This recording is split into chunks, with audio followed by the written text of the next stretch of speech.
তুমি প্রোফাইল পিকচারে যাকে দেখো সে আমি নই। খেয়াল করে দেখো, ওই ছবিতে খুঁত নেই কোথাও। ওই ছবিটা সুন্দর। 10টা ছবি তোলার পরে সবচেয়ে সেরাটা যায় প্রোফাইলে। ওটাতে চোখের নিচে অর্ধরজন ভাঁজ নেই 1.5 ইঞ্চি জুড়ে থাকা ডার্ক সার্কেল, কিংবা মুখের এখানে সেখানে থাকা ব্রণের দাগ। তুমি বলো, ওসব ছাড়া মানুষ হয় নাকি?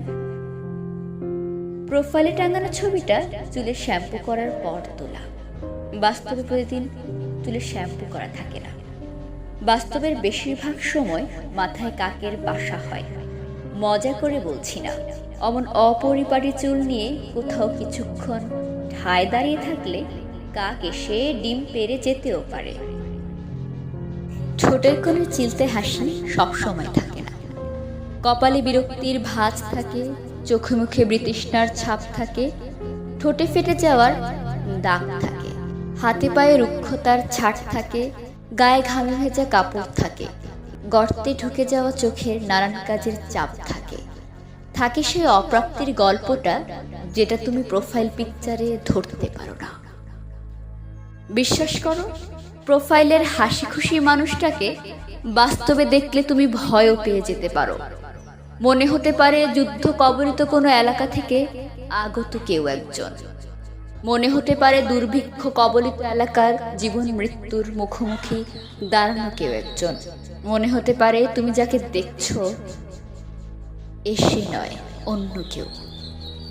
প্রোফাইল পিকচার এমন এক মিথ্যে কথা যা আমরা সবাই বলি। কেন বলি? নিজের জন্য বলি। জীবনের জাতাকলে পিষ্ট প্রত্যেকটা মানুষ একটু সময়ের জন্য হলেও নিজেকে সুখী সুন্দর দেখতে চায়।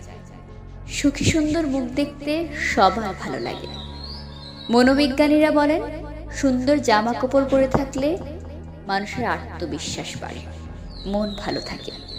আমরা সবাই নিজেদের মন ভালো রাখতে চাই, মিথ্যে করে হলেও চাই। নির্দিষ্ট কাউকে ঠকানোর উদ্দেশ্য না থাকলে এই চাওয়াতে দোষ দেখি না। তুমি যেন আবার ওই ছবি দেখে আমাকে বিচার করো না। ওই ছবিতে আমাকে যতটা সুন্দর দেখায়, বাস্তবে আমি তার ধারে কাছেও নই। ওই ছবি দেখে ক্রাশ পর্যন্ত ঠিক আছে, ভুলেও ছবি দেখে আমাকে আবার ভালোবেসে ফেলো না। ফেসে যাবে, একদম ফেসে যাবে।